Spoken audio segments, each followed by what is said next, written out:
My name is Grahame Renyk. I'm an adjunct instructor in the Department of Drama. For continuing distance studies, I am the instructor for Drama 205, Theatre in the Age of Film and Television. And I wanted to talk a bit about this idea that we often encounter when we are talking about how people interact with fictional storytelling, which is the idea of willing suspension of disbelief. And what I like to point out in Drama 205 is that we sometimes don't listen to exactly the wording in that phrase. And it's this idea of disbelief that's really important. That when we engage with a fiction, we need to, on some level, realize that it's a fiction and know that it's fake.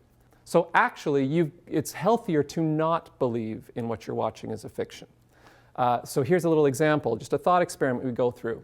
Imagine you got an experimental theater production where you are taken to a prison camp, a manufactured prison camp, and it's all actors and it's all props, and you are dressed up in a costume and you're led through, and off in the distance you see a guard and a prisoner, and something awful happens off in the distance. But because you know it's just a show and it's an experimental show, you may be moved by the whole experience, but you know on some level it's not real.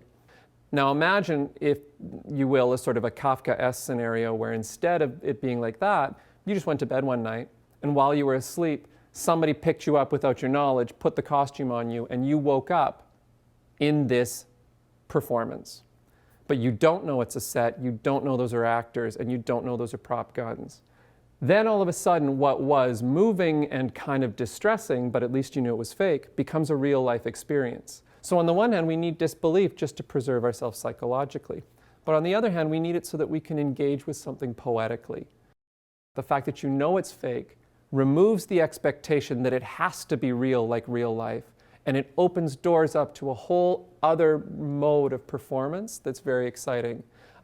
Which is why I always tell the students that disbelief is the secret weapon that theater has at its disposal.